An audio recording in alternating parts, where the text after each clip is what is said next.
साल 2026 Indian stock market के लिए आईपीओस का साल होने वाला है। मतलब जबरदस्त हलचल होने वाली है। तो आज हम उन 5 सबसे बड़े नामों को समझने की कोशिश करेंगे जिन पर सबकी नजरें टिकी हुई हैं। लेकिन पहले एक मिनट रुककर ये समझते हैं कि आखिर ये आईपीओस की इतनी चर्चा हो क्यों रही है। देखिए, 2025 में 108 मेन बोर्ड आईपीओस आए थे और उनमें से 72 ने, जी हां 72 ने लिस्टिंग वाले दिन ही पॉजिटिव गेन दिया। तो जाहिर है मार्केट में जोश तो बहुत है, पर सवाल यह है कि क्या हर आईपीओ एक जैसा होता है? चलिए फटाफट देखते हैं कि आज हम क्या क्या कवर करने वाले हैं। सबसे पहले आईपीओ के माहौल को समझेंगे, फिर हम जियो और एनएससी जैसे मार्केट के दिग्गजों की बात करेंगे। उसके बाद फ्लिपकार्ट और फोनपे जैसे हाई ग्रोथ वाले दाव का विश्लेषण करेंगे और आखिर में जिप्टो के बहाने एक जरूरी चेतावनी पर भी नजर डालेंगे। तो चलिए अब और इंतजार नहीं करते, सीधे पहले सेक्शन में चलते हैं और देखते हैं कि कौन से बड़े खिलाड़ी बाजार में उतरने की तैयारी कर रहे हैं। आज हमारी लिस्ट में 5 महारथी हैं। टेलीकॉम का बेताज बादशाह रिलायंस जियो, मार्केट की रीढ़ की हड्डी यानी national stock exchange, e commerce की दुनिया का सबसे बड़ा नाम फ्लिपकार्ट, पेमेंट का शहंशाह फोनपे और क्विक कॉमर्स में तहलका मचाने वाला ज़ेप्टो। हर कंपनी की एक अपनी अलग कहानी है, अपनी ताकत है और अपनी चुनौतियां हैं। चलिए शुरुआत करते हैं इस आईपीओ लहर के 2 सबसे मजबूत पिलर्स के साथ। ये वो कंपनियां हैं जो अपने जबरदस्त फंडामेंटल्स और मार्केट पर अपनी पकड़ के लिए जानी जाती हैं। और लिस्ट में सबसे पहला नाम है रिलायंस जियो। इसका आईपीओ इतना बड़ा हो सकता है कि ये करीब 52,000 करोड़ रुपए तक जुटा सकता है। अगर ये हुआ तो ये इंडियन हिस्ट्री का सबसे बड़ा आईपीओ बन जाएगा। जियो का मार्केट पर जो दबदबा है वो सच में हैरान करने वाला है। 5G में 65% और ब्रॉडबैंड सब्सक्राइबर्स में 51% मार्केट शेयर।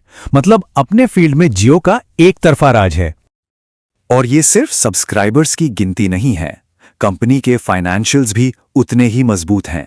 रेवेन्यू में 11.8% की ग्रोथ, प्रॉफिट मार्जिन 53.9% से बढ़कर 56.2% हो गया और एवरेज रेवेन्यू पर यूजर यानी ARPU वो भी लगातार बढ़ रहा है।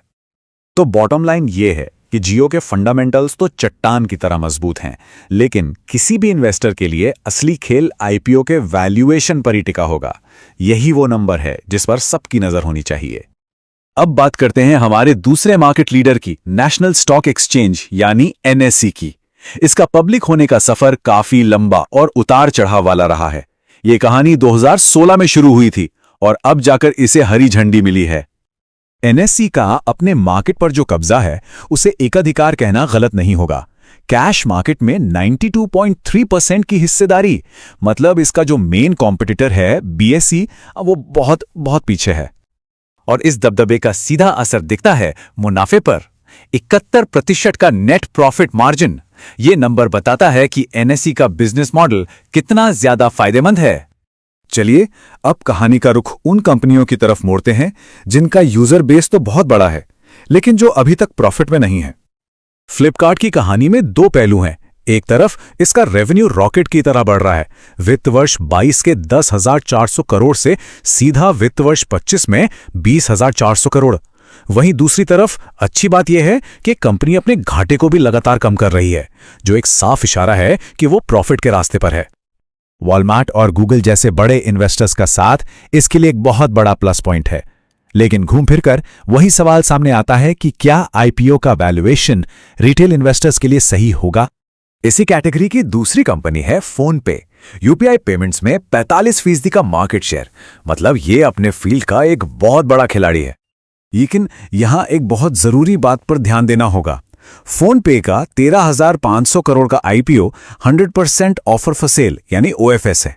आसान भाषा में इसका मतलब है कि ये पैसा कंपनी की ग्रोथ के लिए नहीं, बल्कि शुरुआती इन्वेस्टर्स को अपनी हिस्सेदारी बेचकर निकलने के लिए जुटाया जा रहा है। और अब आते हैं हमारी आखिरी केस स्टडी पर। ज़ेप्टो एक ऐसा उदाहरण है जहां मार्केट में हाइप तो बहुत है, लेकिन उसके फाइनेंशियल नंबर्स एक गंभीर चेतावनी दे रहे हैं। ज़ेप्टो के आंकड़े देखिए, ये एक चिंताजनक कहानी बताते हैं।